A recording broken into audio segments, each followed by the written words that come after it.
Welcome to Left, Right, Center, where we are covering Colorado politics first on CBS News Colorado. I'm political specialist Shaun Boyd. We continue to highlight Denver mayoral candidates this week with a look at the only Republican in the race, Andy Rougeot. Andy graduated from Harvard Business School and served in the U.S. Army in Afghanistan. He owns a small business in Denver that employs 30 people and is married with 2 daughters. Andy, welcome to Thank you for having me. Center. Yeah, I want to start with a new poll. It found that most Denverites, 57% of those surveyed, support the sweeps of homeless encampments. 34% oppose them.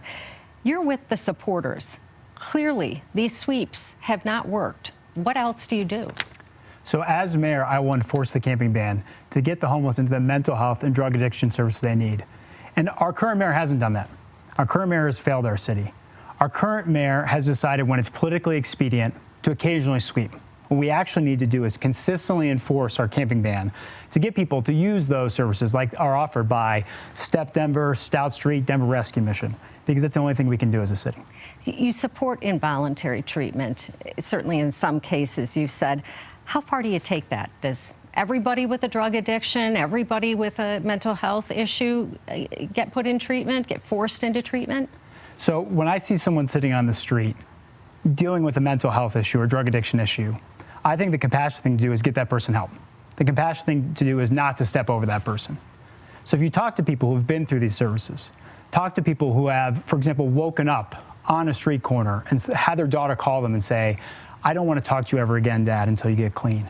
You know the impact that has on their life. So we have to make sure that we are giving those people the chance to get clean and that we are allowing them to have a chance to reconnect to the family. So that's why Denver deserves a mayor who will fight for our future by enforcing our camping ban and also by adding 400 police officers to make sure our streets are safer. Let's talk about the safe outdoor spaces that Denver has. Would you continue those? Would you change them in any way? So I think that policy has failed.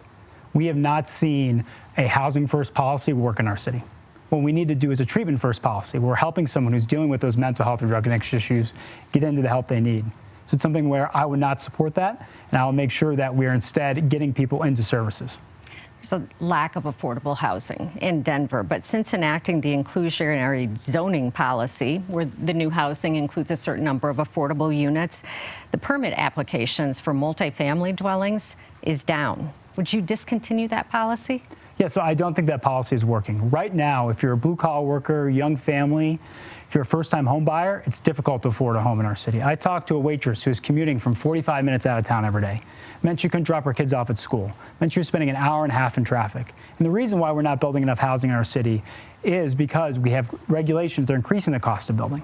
We have too much money in the zoning decision process. We have a permitting department that's broken.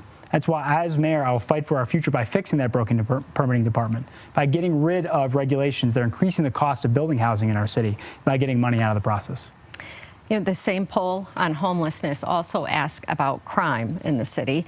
50% want more police. 39%, so they're almost divided on this, say the money would be better spent on social welfare programs.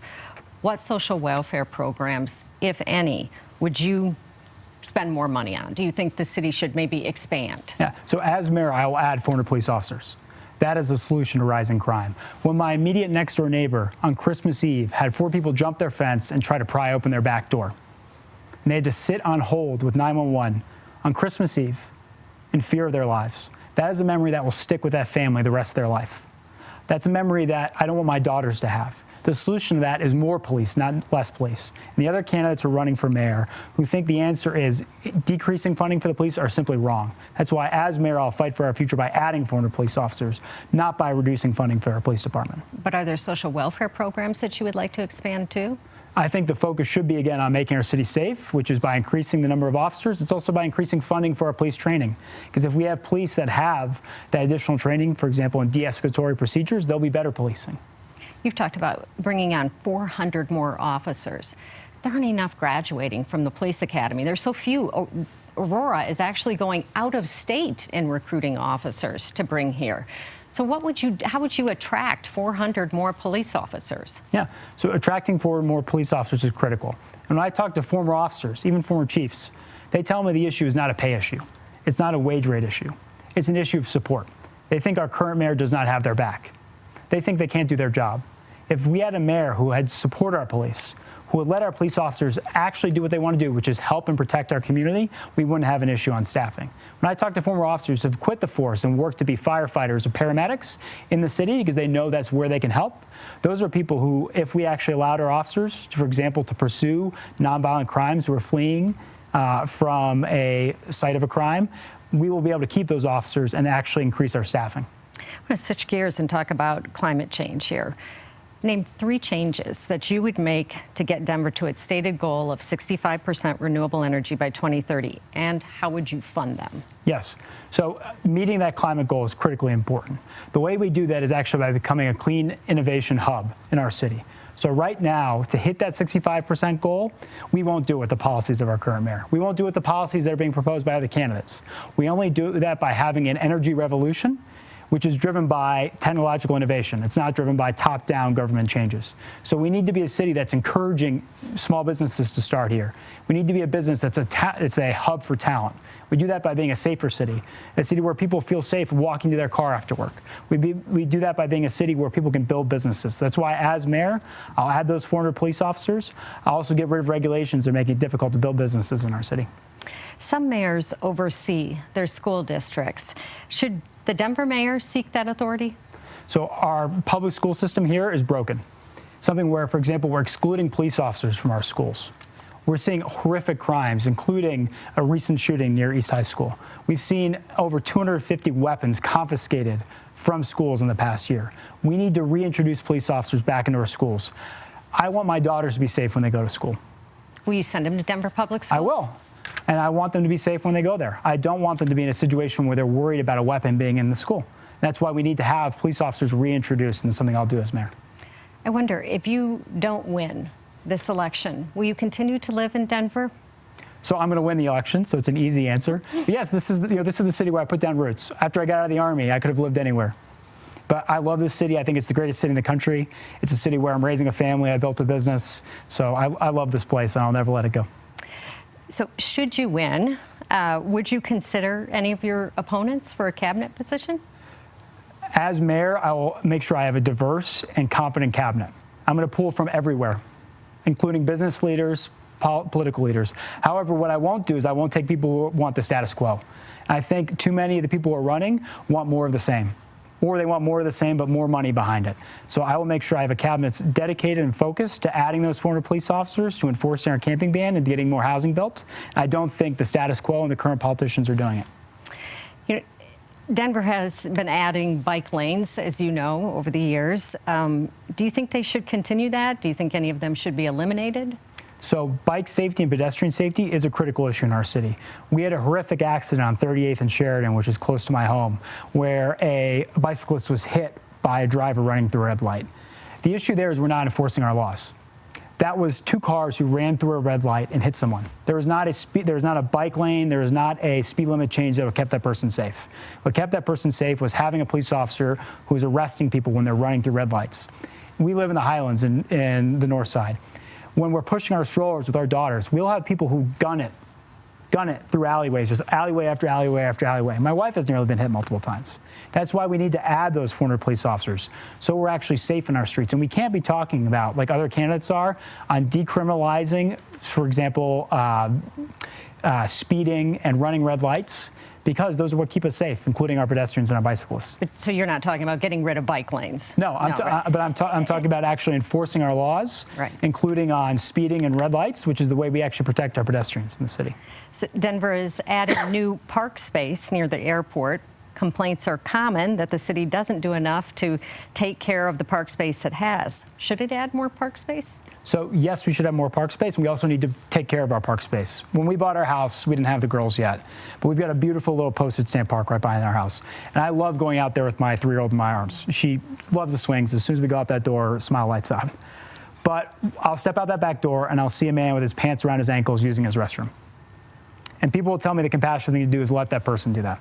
The compassionate thing to do is to see someone who's experiencing a severe drug addiction issue and is homeless, and to let them do that. And that's why we need to enforce our camping ban, to make sure those people get into the services they need, instead of having it be an issue for our city. All right. We're out of time. Well, thank you for having me. I'd love to do this again. Thank you for coming on our show. Thank you for letting me talk about how I'm going to fight for our future. I appreciate it. And we will be right back with our analysts, Dick Wadhams and Mike Dino.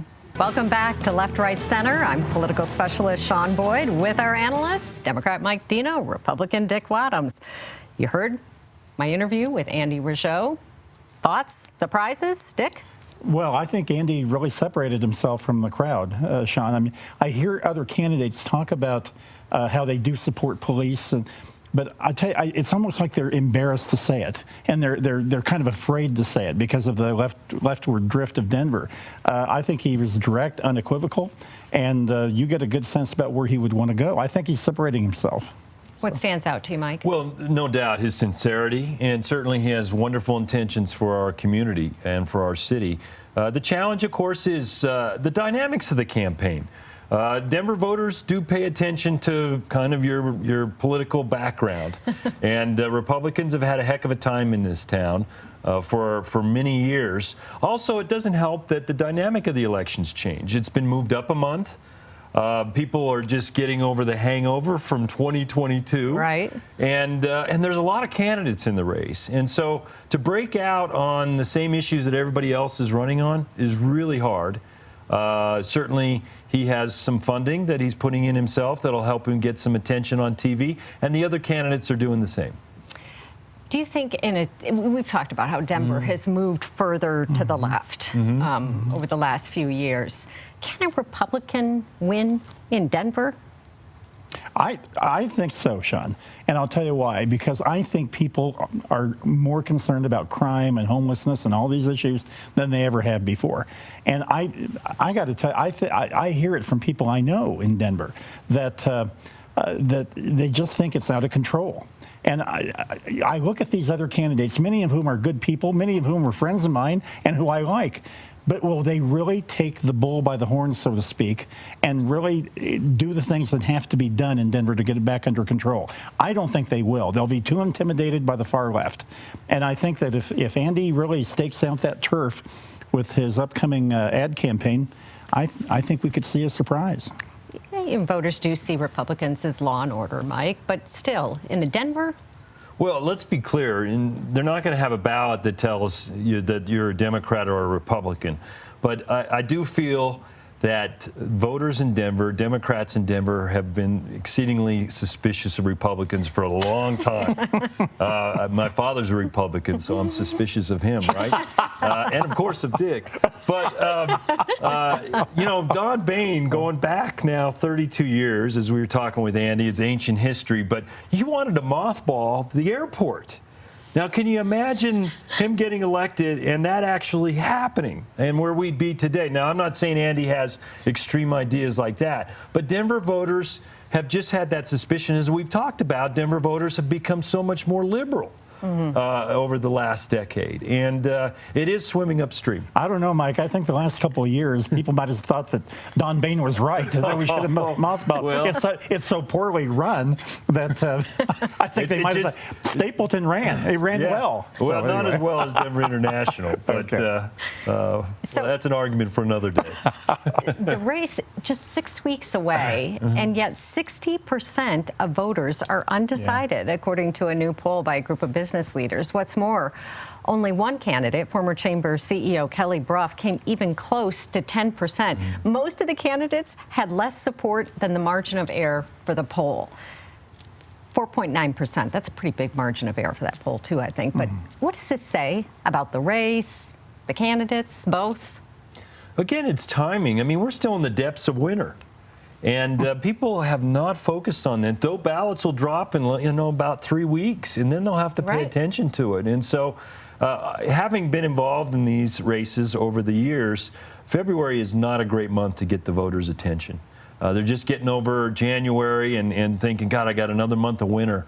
And it is really hard to get their attention. We'll see what these TV campaigns do, because those will really have to drive voters to the polls. But it's, by and large, it's really a timing thing at this point. Dick, what do you think about this poll? It looked to me like it was a 7-way tie. I mean, when you throw in that big margin of error that you mentioned, Shaun, I mean, I wouldn't. In fact, I kind of laughed at the headlines that Kelly Brough was somehow leading the field. Well, not really. I mean, 60% undecided. Right. I mean, no, I think it's anybody's game right now, and I think that I think Mike is right. This more than any other mayoral election, I think the ad campaigns will make a difference more than they have in the past. So. Yeah. And so last week, a group supporting State Senator Chris Hansen for mayor put up the first TV ad in the race. And starting next week, a PAC supporting Kelly Brough will begin running an ad. Let's take a look at it. Denver is at a crossroads. Crime has gone up. Denver's homeless population keeps growing. We need to get Denver back on track. The only candidate with City Hall experience to turn things around, Kelly Brough. Picked by Mayor Hickenlooper as his chief of staff, Kelly Brough. Endorsed by Governor Bill Ritter, Kelly Brough. From plowing streets and picking up trash to tackling crime.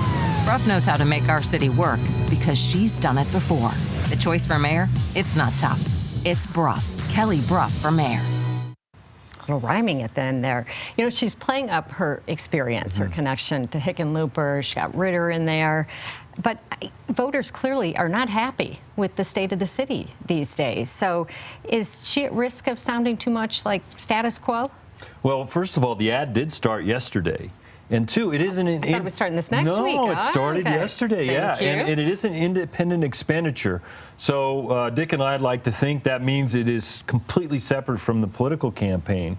And that's what happens when independent expenditures run ads. They develop their own message. It may not have been the message the campaign wanted to lead off with, but it does show her experience in working in government and having the capability of doing that. Again, you know, she's going to come up with her own ads soon enough, and they may tell a little different theme. What do you think, Dick? Do you think that status quo is where people want the mayor to be? No, I don't. In fact, 4 years ago, 8 years ago, that would have been a good ad.